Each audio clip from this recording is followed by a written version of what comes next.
Welcome to పొలిటెంట్ media. భక్తి భాస్కర ప్రేక్షకులకు నమస్కారం. దాదాపు ప్రతి ఒక్క ఇంట్లో జరిగే ఒక వింతైన ఆసక్తికరమైన అనుభవం గురించి మాట్లాడుకుందాం. నేను ఎంతో భక్తితో పూజ చేస్తుంటే ఇలా ఆవలింతలు రావడం ఏంటి? కళ్ళ వెంట నీళ్లు రావడం శుభమా అశుభమా? దేవుడికి నాపై కోపం ఉందా, లేక మా ఇంట్లో ఏమైనా నెగిటివ్ ఎనర్జీ ఉందా అని మీరు ఎప్పుడైనా గమనించారా? మనం పొద్దున్నే లేచి తలస్నానం చేసి ఎంతో నిష్టగా దేవుడి గదిలోకి వెళ్తాం. దీపం పెట్టి కళ్ళు మూసుకుని మంత్రం చదవడం మొదలు పెట్టగానే అప్పటి వరకు రాని ఆవలింతలు వరుసగా వస్తుంటాయి. కళ్ళ వెంట నీళ్లు కారుతుంటాయి. కొందరికైతే ఒళ్ళు గగురు పొడుస్తుంది. అప్పుడు మన మనసులో ఒక భయం, ఒక సందేహం మొదలవుతుంది. ఇలాంటి సందేహం మీలో కూడా ఎప్పుడో ఒకప్పుడు వచ్చే ఉంటుంది కదా. మరి దీనికి మన శాస్త్రాలు, పెద్దలు ఏం చెబుతున్నారో వివరంగా తెలుసుకునే ముందు ఈ వీడియోని ఎక్కడా స్కిప్ చేయకుండా చివరి వరకు చూడండి. మొదటగా పూజ చేసేటప్పుడు కళ్ళ వెంట నీళ్లు రావడం గురించి మాట్లాడుకుందాం. శాస్త్రాల ప్రకారం ఇది చాలా చాలా ఉత్తమమైన సంకేతం. మీరు కళ్ళు మూసుకుని దేవుడిని తలుచుకున్నప్పుడు మీ మనసు ప్రాపంచిక విషయాలు అంటే ఆఫీస్ టెన్షన్లు, ఇంటి గొడవలను వదిలేసి దేవుడిపై పూర్తిగా లగ్నమైంది అనడానికి ఇది ఒక నిదర్శనం. దీన్ని ఆధ్యాత్మిక భాషలో భావ సమాధి లేదా భక్తి పారవస్యం అంటారు. మన లోపల ఉన్న అంతరాత్మ ఆ పరమాత్మను చూసి ఆనంద భాష్పాలు రాల్చుతుంది. మీ హృదయం పవిత్రంగా ఉండి దేవుడితో కనెక్ట్ అయినప్పుడు మాత్రమే కళ్ళ వెంట నీరు వస్తుంది. ఇది దేవుని అనుగ్రహానికి సంకేతమే కానీ ఎలాంటి నెగిటివ్ సైన్ కాదు. మీ పూజ దేవుడికి చేరింది అనడానికి ఇది ఒక స్పష్టమైన గుర్తు.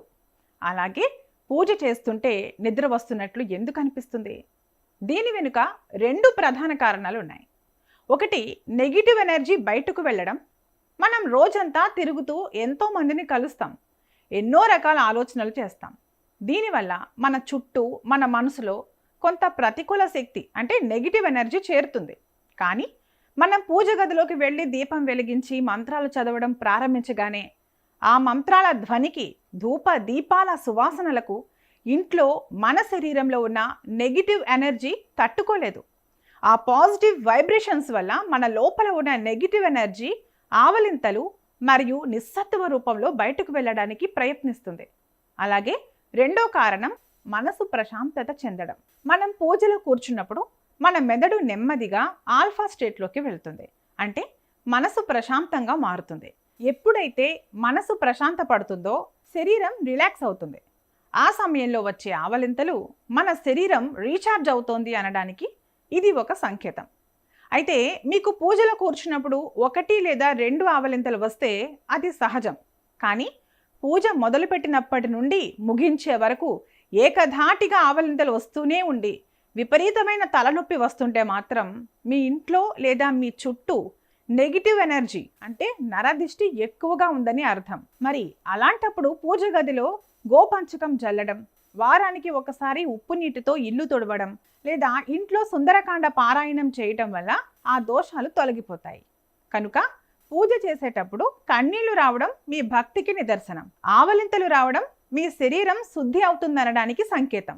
దీని గురించి భయపడాల్సిన పని లేదు. మీ పూజను మరింత శ్రద్ధతో కొనసాగించండి.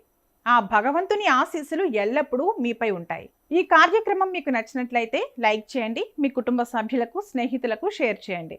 ఇలాంటి ఆధ్యాత్మిక విశేషాల కోసం మా ఛానల్ని సబ్స్క్రైబ్ చేసుకోవడం మర్చిపోకండి. సర్వేజన సుఖినో భవంతు.